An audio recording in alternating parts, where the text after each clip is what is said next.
بسم الله الرحمن الرحيم.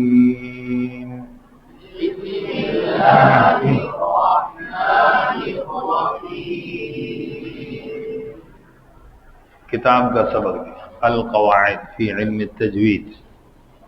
کئی دوست پوچھتے ہیں بھائی جو سے بڑا سبق پڑھایا جا رہا ہے مل جائے گی؟ یہ بالکل مختلف مقامات سے، کراچی سے، لاہور سے، پشاور، جی انشاءاللہ آپ کو مل سکتی ہے، پی ڈی ایف کے اندر بھی موجود اور کتابی شکل میں. صفحہ نمبر اس کا ہے جی 6. تعارف علم تجوید.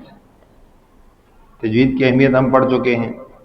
تعارف کیا ہے؟ جود یجوز تجویداً، باب تفعیل سے ہے عمدہ کرنا، اصطلاحی تعریف تجوید کی کیا ہوتی ہے؟ ہر حرف کو اس کے مخرج سے تمام صفات کے ساتھ ادا کرنا، یہ تجوید کی اصطلاحی تعریف ہے. ٹھیک. اور ایک اور تجوید کی اصطلاحی تعریف کیا ہے؟ تجوید کس سے کہتے ہیں؟ فرمایا ہمارا قرآن تلفظ ادائیگی ایسی خوبصورت اور ایسی اچھی ہو جائے جیسے ہمارے پیارے آقا صلی اللہ علیہ وسلم پڑھتے تھے.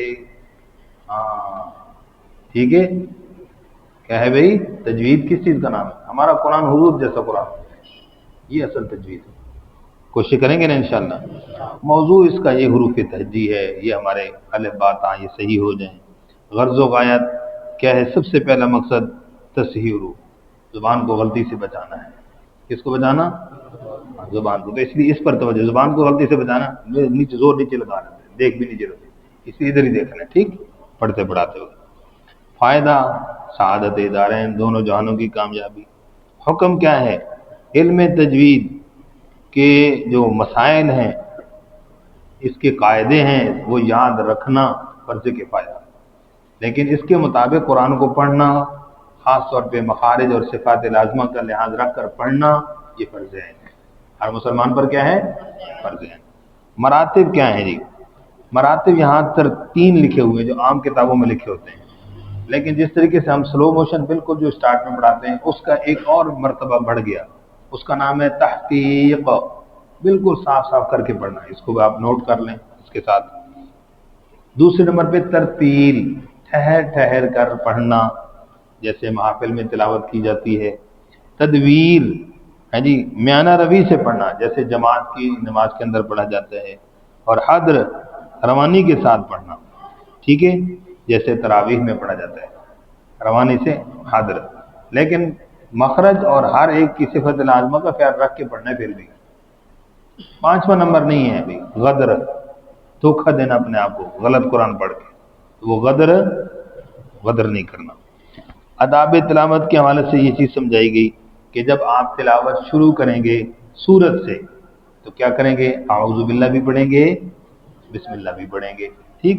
اعوذ باللہ من الشیطان الرجیم، بسم اللہ الرحمن الرحیم، الف لام میم. مثال بھی سمجھ آ گئی. دوسرا ابتدائے تلاوت درمیانے سورت کے درمیان سے شروع کر رہے ہیں، تو اب اس کا حکم کیا ہے؟ اعوذ باللہ ضروری ہے، بسم اللہ میں اختیار ہے. اعوذ باللہ من الشیطان الرجیم، بسم اللہ الرحمن الرحیم، ومن الناس من يقول آمنا باللہ. سمجھ آ گئی؟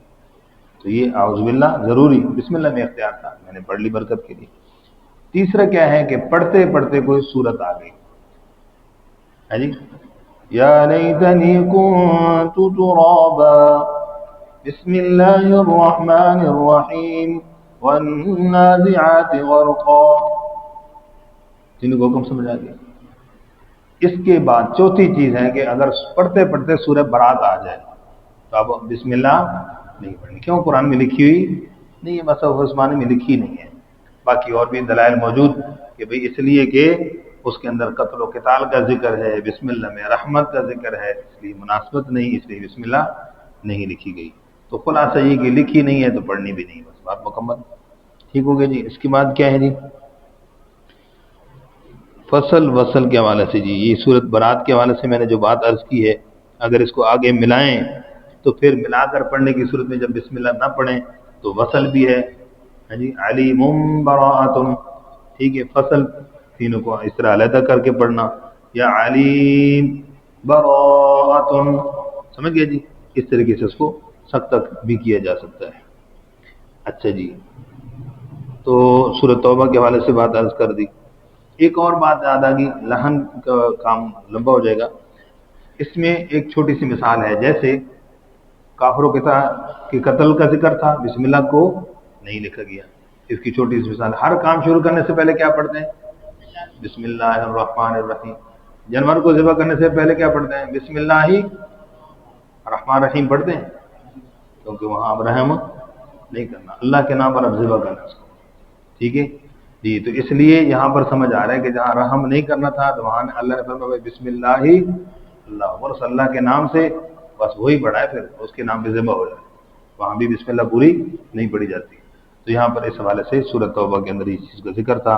تو یہ چند باتیں بیسک جو تھیں بنیادی، وہ میں نے آپ کو عرض کر دی، ٹھیک ہے۔ مزید تفصیلات آگے انشاءاللہ آتی جائیں گی تو انشاءاللہ پڑھیں گے، مشق کریں گے، ان باتوں کو یاد کریں گے انشاءاللہ۔